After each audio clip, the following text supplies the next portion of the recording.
आज है 14 सितंबर 2023 का बृहस्पतिवार। व्रत कथा संपूर्ण सुने भक्तों। कहते हैं कि गुरुवार व्रत कथा भगवान विष्णु के पावन व्रत है, जिसे सुनने मात्र से धन धान्य से संपूर्ण हो जाते हैं। जो बृहस्पतिवार के व्रत करते हैं माता बहनें, वह इस कथा को जरूर सुने ध्यान पूर्वक। भगवान विष्णु के चरणों में ध्यान करते हुए तो कथा को शुरू करते हैं। तो प्राचीन समय की बात है। भारत में एक राजा राज्य करता था। वह बड़ा प्रतापी तथा दानी था। वह नित्य प्रति मंदिर में भगवत दर्शन करने जाता था। वह ब्राह्मण और गुरु की सेवा किया करता था। उसके द्वार कोई भी याचक निराश होकर नहीं लौटता था। वह प्रत्येक गुरुवार को व्रत रखता एवं पूजन करता था। गरीबों की सहायता करता था। परंतु यह सब बातें उसकी रानी को अच्छी नहीं लगती थी। वह न व्रत करती और न किसी को एक भी पैसा दान में देती थी। वह राजा से भी ऐसा करने को मना किया करती थी। एक समय की बात है कि राजा शिकार खेलने वन को चले गए। घर पर रानी और दासी थीं। उस समय गुरु बृहस्पति साधु का रूप धारण कर राजा के दरवाजे पर भिक्षा मांगने आए। साधु ने रानी से भिक्षा मांगी तो वह कहने लगी, हे साधु महाराज, मैं इस दान और पुण्य से तंग आ गई हूँ। इस कार्य के लिए तो मेरे पतिदेव ही बहुत है। अब आप ऐसी कृपा करें कि सारा धन नष्ट हो जाए तथा मैं आराम से रह सकूं। साधु रूपी बृहस्पति देव ने कहा, हे देवी, तुम बड़ी विचित्र हो। संतान और धन से कोई दुखी नहीं होता है, इसको सभी चाहते हैं। पापी भी पुत्र और धन की इच्छा करता है।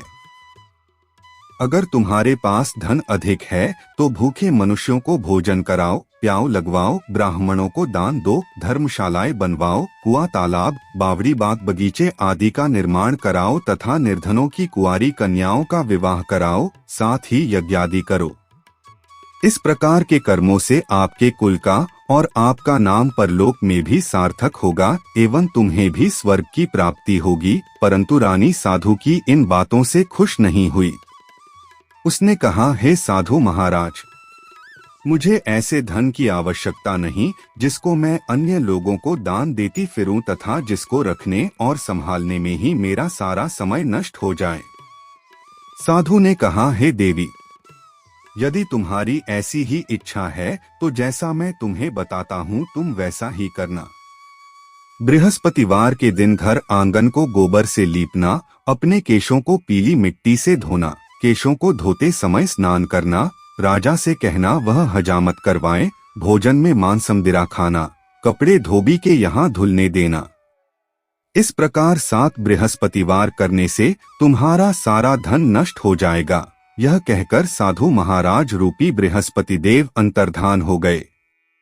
रानी ने साधु के कहने के अनुसार 7 बृहस्पतिवार तक वैसा ही करने का विचार किया।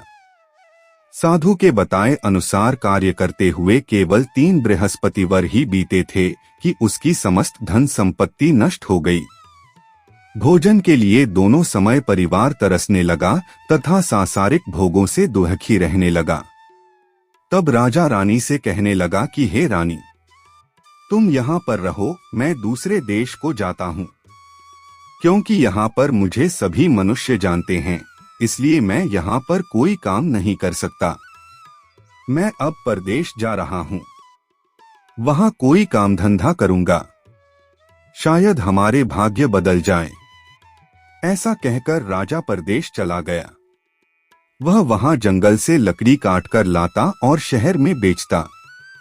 इस तरह जीवन व्यतीत करने लगा। इधर राजा के बिना रानी और दासियां दुखी रहने लगीं।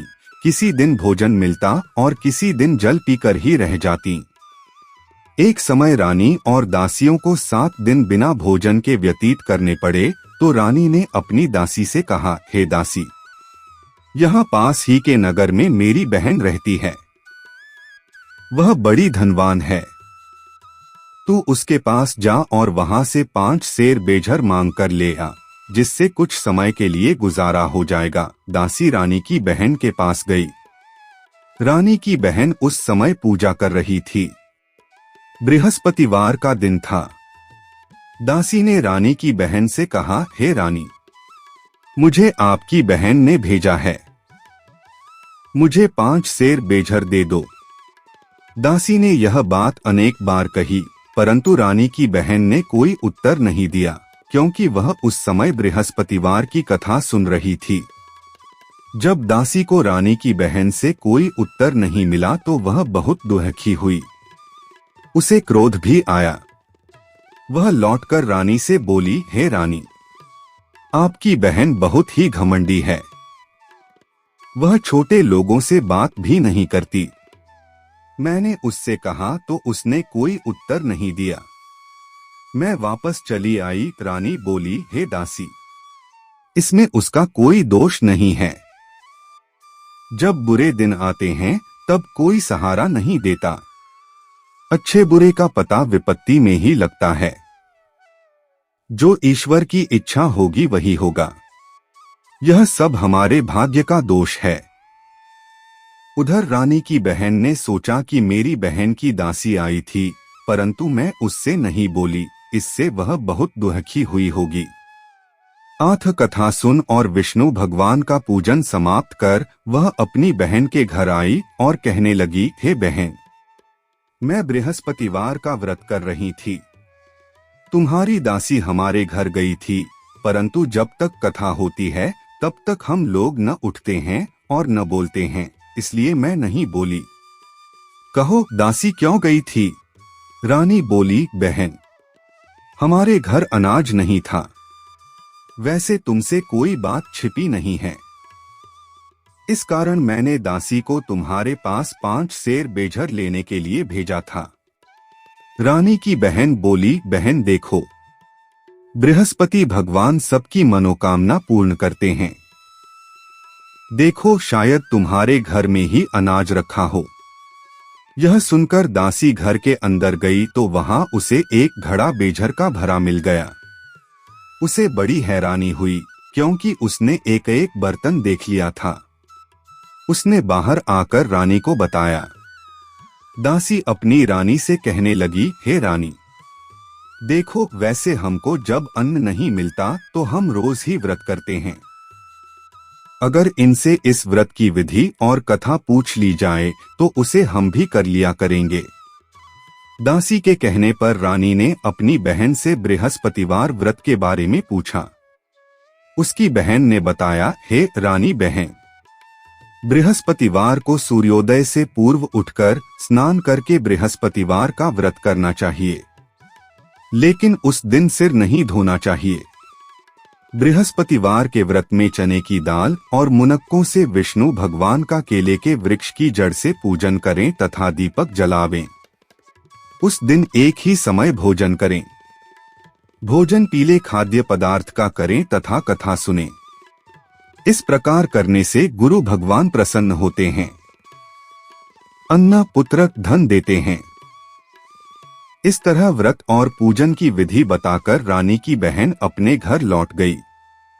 रानी और दासी दोनों ने निश्चय किया कि वे बृहस्पति देव भगवान का पूजन जरूर करेंगी। 7 दिन बाद जब बृहस्पतिवार आया तो उन्होंने व्रत रखा। घुड़साल में जाकर चना और गुड़ बिन लाई तथा उसकी दाल से केले की जड़ में विष्णु भगवान का पूजन किया। अब भोजन कहाँ से आए? दोनों बड़ी दुखी हुई, परंतु उन्होंने व्रत किया था, इस कारण बृहस्पति देव भगवान प्रसन्न थे। वे एक साधारण व्यक्ति के रूप में 2 थालों में सुंदर पीला भोजन लेकर आए और दासी को देकर बोले, हे दासी, यह भोजन तुम्हारे रानी के लिए है, तुम दोनों करना। दासी भोजन पाकर बड़ी प्रसन्न हुई और रानी से बोली, रानी जी भोजन कर लो। रानी को भोजन आने के बारे में कुछ पता नहीं था, इसलिए वह दासी से बोली, जा तू ही भोजन कर, क्योंकि तू हमारी व्यर्थ में हंसी उड़ाती है। दासी बोली, एक व्यक्ति अभी भोजन दे गया है। रानी कहने लगी, वह भोजन तेरे ही लिए दे गया है, तू ही भोजन कर। दासी ने कहा, वह व्यक्ति हम दोनों के लिए 2 थालों में भोजन दे गया है, इसलिए मैं और आप दोनों ही साथ साथ भोजन करेंगी, फिर दोनों ने गुरु भगवान को नमस्कार कर भोजन प्रारंभ किया। उसके बाद से वे प्रत्येक बृहस्पतिवार को गुरु भगवान का व्रत और पूजन करने लगीं। बृहस्पति भगवान की कृपा से उनके पास धन हो गया, परंतु रानी फिर पहले की तरह से आलस्य करने लगी। तब दासी बोली, देखो रानी, तुम पहले भी इस प्रकार आलस्य करती थीं। तुम्हें धन के रखने में कष्ट होता था, इस कारण सभी धन नष्ट हो गया। अब गुरु भगवान की कृपा से धन मिला है तो फिर तुम्हें आलस्य होता है। बड़ी मुसीबतों के बाद हमने यह धन पाया है, इसलिए हमें दान पुण्य करना चाहिए। तुम भूखे मनुष्यों को भोजन कराओ, प्याऊ लगवाओ, ब्राह्मणों को दान दो, कुआं तालाब बावड़ी आदि का निर्माण करवाओ, मंदिर पाठशाला बनवाकर दान दो, कुंवारी कन्याओं का विवाह करवाओ, धन को शुभ कार्यों में खर्च करो, जिससे तुम्हारे कुल का यश बढ़े तथा स्वर्ग प्राप्त हो और पितृ प्रसन्न हो। दासी की बात मानकर रानी ने इसी प्रकार के कर्म करने प्रारंभ किए, जिससे उनका काफी यश फैलने लगा।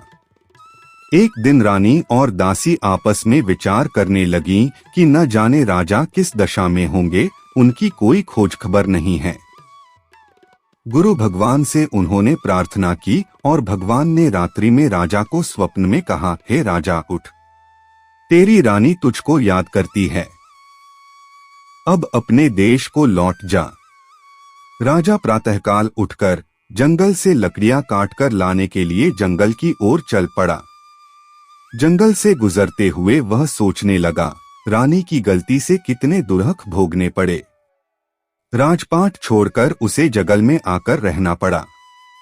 जंगल से लकड़ियां काटकर उन्हें बेचकर गुजारा करना पड़ा। उसी समय उस जंगल में बृहस्पति देव एक साधु का रूप धारण कर आए और राजा के पास आकर बोले, हे लकड़हारे, तुम इस सुनसान जंगल में किस चिंता में बैठे हो, मुझे बतलाओ।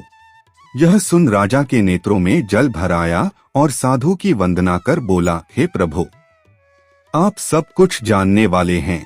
इतना कहकर राजा ने साधु को अपनी संपूर्ण कहानी सुना दी। महात्मा तो स्वभाव से ही दयालु होते हैं।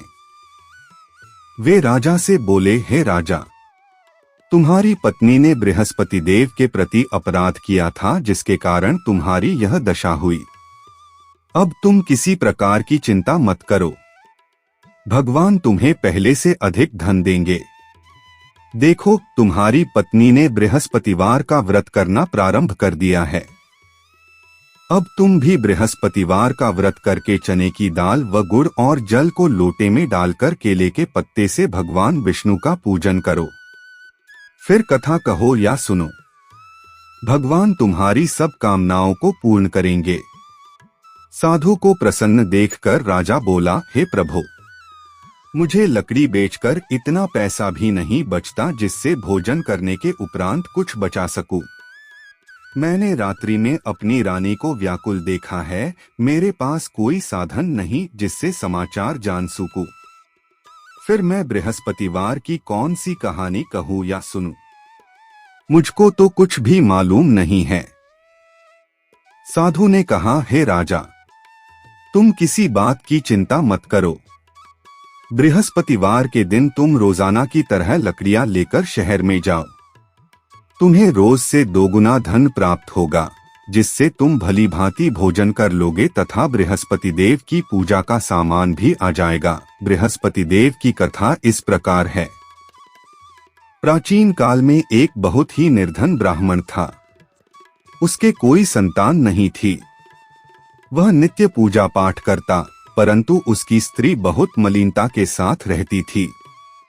वह न स्नान करती और न किसी देवता का पूजन करती।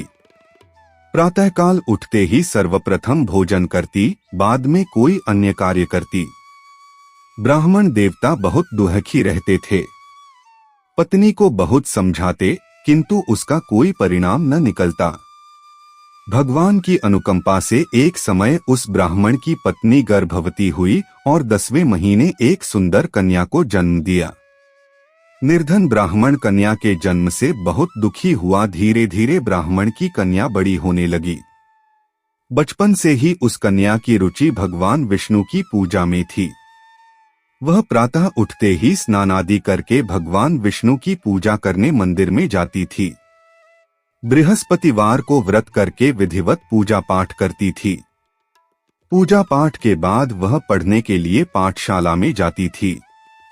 घर से चलते हुए वह मुट्ठी भर जौ साथ लेकर जाती और पाठशाला के रास्ते में थोड़े थोड़े जौ गिराती जाती थी। जब वह पाठशाला से घर लौटती तो जौ के वह दाने सोने में बदले हुए मिलते थे।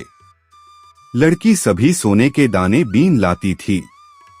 एक दिन जब वह सोने के दानों को साफ कर रही थी तो उसकी मां ने कहा, बेटी, सोने के दाने साफ करने के लिए सोने का सूप भी होना चाहिए। अगले दिन बृहस्पतिवार था। उसने भगवान बृहस्पति देव की पूजा करते हुए प्रार्थना की, हे भगवान, यदि मैंने आपका व्रत विधिवत किया हो तो मुझे सोने का सूप दे दो। भगवान बृहस्पति देव ने उसकी मनोकामना पूरी करने का वचन दिया। पाठशाला से लौटते समय उसे रास्ते में सोने का सूप पड़ा हुआ मिला। घर लौटकर सोने का सूप अपनी मां को दिखाकर वह सोने के दाने साफ करने लगी। उसी समय नगर का राजकुमार उसके घर के पास से गुजरा। उस सुंदर लड़की को सोने के सूप में जौ साफ करते देख राजकुमार उस पर मोहित हो गया। महल में लौटकर राजकुमार ने राजा से उस लड़की से विवाह करने की इच्छा प्रकट की तो राजा ने ब्राह्मण को महल में बुलाकर राजकुमार से उसकी लड़की के विवाह की बात कही। ब्राह्मण तैयार हो गया। धूमधाम से उस लड़की का विवाह राजकुमार से हो गया। दुल्हन बनकर ब्राह्मण की लड़की महल में चली गई। लड़की के चले जाने से ब्राह्मण फिर निर्धन हो गया। उसे कई कई दिन भोजन भी नहीं मिलता था। बहुत दुखी होकर ब्राह्मण एक दिन अपनी लड़की के पास गया। अपने पिता से निर्धनता का समाचार सुनकर उसे बहुत सा धन देकर पिता को विदा किया। उस धन से ब्राह्मण कुछ दिन तो आराम से गुजर गए, लेकिन जल्दी ही फिर भूखों मरने की हालत हो गई। ब्राह्मण अपनी लड़की से धन लेने के लिए फिर महल में पहुंचा। लड़की ने पिता की बुरी हालत देखकर कहा, पिताजी, आखिर आप कब तक मुझसे धन लेकर जीवन यापन करेंगे? आप कोई ऐसा उपाय क्यों नहीं करते जिससे आपका घर धन संपत्ति से भर जाए? ब्राह्मण ने कहा, मैंने तेरी माँ को बहुत समझा लिया पर उसकी समझ में कुछ नहीं आता। उसका फूहड़पन नष्ट हो तो घर की निर्धनता भी दूर हो जाए। तब कुछ सोचकर लड़की ने पिता से कहा, पिताजी, आप कुछ दिनों के लिए माँ को मेरे पास छोड़ जाओ। तब कुछ सोचकर ब्राह्मण पत्नी को लड़की के पास महल में छोड़ आया। लड़की ने अपनी माँ से कहा, माँ, तुम कल प्रातः उठकर स्नान आदि करके भगवान बृहस्पति देव विष्णु जी की पूजा अवश्य करना। पूजा करने से तुम्हारी निर्धनता अवश्य दूर हो जाएगी। लेकिन उसकी माँ ने उसकी कोई बात नहीं मानी। तब क्रोधित होकर लड़की ने अपनी माँ को एक कक्ष में बंद कर दिया। सूर्योदय के समय माँ को उठाकर जबरदस्ती उसे स्नान कराया और फिर मंदिर में ले जाकर भगवान बृहस्पति देव की पूजा कराई। कुछ दिनों तक ऐसा करने से माँ की बुद्धि में परिवर्तन हुआ और वह स्वयं बृहस्पतिवार का व्रत रखने लगी। उसके व्रत रखने से ब्राह्मण के घर में भगवान विष्णु की अनुकंपा से धन की वर्षा होने लगी। दोनों पति पत्नी धन संपत्ति पाकर आनंद पूर्वक जीवन यापन करते हुए विष्णु धाम को चले गए। लकड़हारा बने राजा ने उन साधु से भगवान बृहस्पति देव की यह कथा सुनकर बृहस्पतिवार का व्रत करके भगवान विष्णु की पूजा की। उस दिन से उसके सभी क्लेश दूर हो गए। लेकिन अगले बृहस्पतिवार को कामकाज में अधिक व्यस्त रहने के कारण उसने भगवान बृहस्पति देव जी का व्रत नहीं किया। भगवान बृहस्पति देव लकड़हारे से क्रोधित हो गए और उसे भूल की सजा दी। उस दिन नगर के राजा ने नगर में घोषणा करके सबको सूचित किया, प्रत्येक नागरिक मेरे महल में भोजन करने आए। जो नहीं आएगा उसे अपराधी मानकर भारी दंड दिया जाएगा। लकड़हारा बने राजा ने उस नगर के राजा की घोषणा तो सुनी, लेकिन जंगल से लकड़ी काटकर लाने और उन्हें बेचने में देर हो जाने के कारण वह समय पर महल में भोजन करने नहीं जा सका। आठ राजा के सैनिक लकड़हारे को पकड़कर महल में ले गए। राजा ने उसे महल के एक कक्ष में बैठाकर भोजन कराया। उस कक्ष में एक खूंटी पर रानी का सोने का हार लटका हुआ था। लकड़हारा अकेला उस कक्ष में भोजन कर रहा था। तभी उसने एक आश्चर्यजनक घटना घटती देखी। देखते ही देखते वह खूंटी हार को निगल गई। थोड़ी देर के बाद राजा ने हार को गायब देखा तो लकड़हारे को कारावास में डलवा दिया। लकड़हारा मन ही मन अपने भाग्य को कोसने लगा। तभी उसे जंगल में मिले साधु का स्मरण हो आया। थोड़ी देर में भगवान बृहस्पति देव सन्यासी के रूप में उसके सामने प्रकट हुए और कहा, हे लकड़हारे, तूने भगवान बृहस्पति देव की पूजा नहीं की, इसी कारण तुम्हें कष्ट हुआ है। लेकिन अब चिंता मत करो। बृहस्पतिवार के दिन कारागार के दरवाजे पर तुम्हें कुछ पैसे पड़े हुए मिलेंगे। उन पैसों से भगवान बृहस्पति देव का व्रत करके उनकी पूजा करोगे तो तुम्हारे सब दुख नष्ट हो जाएंगे। बृहस्पतिवार के दिन दरवाजे पर पड़े मिले पैसों से चने और गुड़ मंगाकर लकड़हारे ने बृहस्पतिवार की कथा कही तो भगवान बृहस्पति देव ने प्रसन्न होकर उस नगर के राजा को स्वप्न में लकड़हारे को कारागार से मुक्त करने को कहा। सुबह राजा ने अपने कक्ष में आकर देखा तो खूंटी पर रानी का हार टंगा हुआ था। राजा ने लकड़हारे को मुक्त कर दिया और उसे धन और आभूषण देकर विदा किया। लकड़हारा बना राजा उस नगर से चलकर अपने नगर में पहुंचा तो उस नगर में कुएं, धर्मशाला, बाग बगीचे देखकर बहुत प्रसन्न हुआ। राजा ने किसी से पूछा, ये कुएं धर्मशालाएं किसने बनवाई हैं? सबने उसे बताया कि ये सब रानी और उसकी दासी ने बनवाए हैं। राजा महल में पहुंचा तो रानी ने उसका भव्य स्वागत किया। तब राजा ने निश्चय किया कि सप्ताह में एक बार तो सभी बृहस्पति देव का व्रत तथा पूजन करते हैं, परंतु मैं प्रतिदिन व्रत किया करूंगा तथा दिन में 3 बार कथा कहा करूंगा। अब राजा हर समय दुपट्टा में चने की दाल बांधे रहता तथा दिन में 3 बार बृहस्पति देव की कथा कहता। कुछ दिनों के बाद राजा को अपनी बहन की याद आई। एक दिन घोड़े पर सवार होकर राजा अपनी बहन से मिलने चल दिया। अभी राजा नगर के बाहर पहुंचा ही था कि उसने कुछ लोगों को एक शव को ले जाते हुए देखा। राजा को स्मरण हो आया कि आज उसने किसी को बृहस्पतिवार की व्रत कथा नहीं सुनाई है। राजा ने उन लोगों को रोककर कहा, भाइयों, आप शव को ले जाने से पहले मुझसे बृहस्पतिवार की कथा सुन लें। लोगों ने राजा पर क्रोधित होते हुए कहा, तुम पागल तो नहीं हो? लेकिन कुछ बड़े बूढ़े लोगों ने कहा, अच्छा भाई, साथ में चलते चलते तुम अपनी कथा भी सुना लो। राजा ने चलते हुए आधी कथा ही सुनाई थी कि शव हिलने लगा। राजा के पूरी कथा सुनाते ही शव उठकर बैठ गया। लोगों ने हैरानी से दांतों तले उंगली दबाई और अगले बृहस्पतिवार से भगवान बृहस्पति देव का व्रत करने व कथा सुनने का निश्चय कर लिया। अब घोड़े पर सवार राजा चलते हुए एक किसान के पास पहुंचा। किसान अपने खेत में हल चला रहा था। राजा ने कहा, अरे भाई, मुझसे बृहस्पतिवार की कथा सुन लो। किसान झुंझलाकर बोला, अरे भाई, देख नहीं रहे, जितनी देर तक तुम्हारी कथा सुनूंगा उतनी देर में तो पूरे खेत में हल चला लूंगा। राजा निराश होकर चलने लगा। तभी किसान के बैल लड़खड़ाकर जमीन पर जा गिरे। किसान के पेट में भी जोरों का दर्द होने लगा। उस किसान की पत्नी जब खाना लेकर आई तो उसने किसान से इस बारे में पूछा। किसान ने घुड़सवार की पूरी कहानी सुनाई।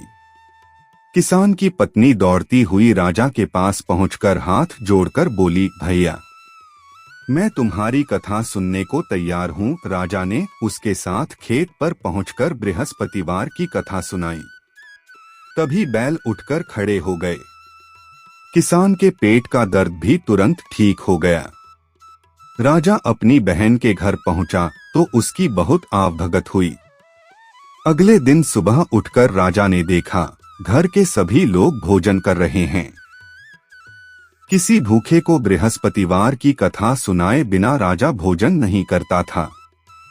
उसने बहन से कहा, बहन, क्या घर में कोई ऐसा व्यक्ति है जिसने अभी तक भोजन न किया हो? उसकी बहन बोली, भैया, हमारे घर में तो क्या आपको पूरे नगर में कोई ऐसा व्यक्ति नहीं मिलेगा जिसने सुबह सुबह भोजन नहीं किया हो। तब राजा ने बहन के घर से निकलकर उस नगर में बिना भोजन किए व्यक्ति की तलाश की। एक गडरिये के घर में उसका बेटा बीमार होने के कारण भूखा रह गया था। राजा ने उसको जाकर बृहस्पतिवार की कथा सुनाई। कथा सुनते सुनते गडरिये का बीमार बेटा बिल्कुल ठीक हो गया। सबने राजा की बहुत प्रशंसा की।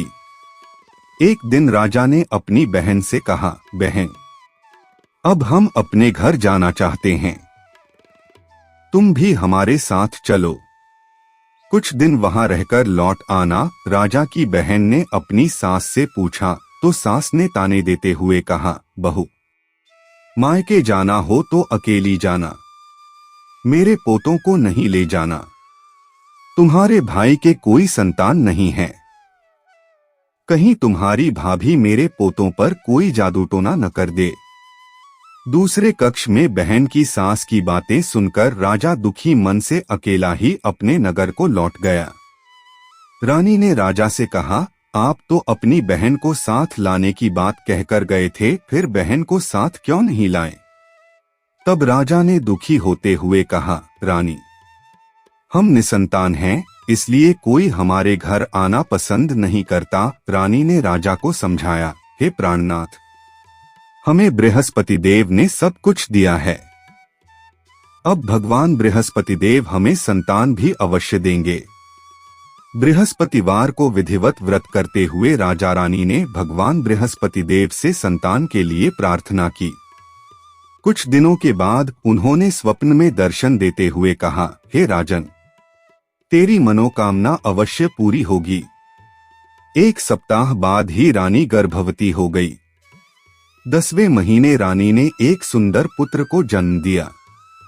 राजा रानी जीवन पर्यंत बृहस्पतिवार का व्रत करते रहे। उनके घर में धन की वर्षा होती रही।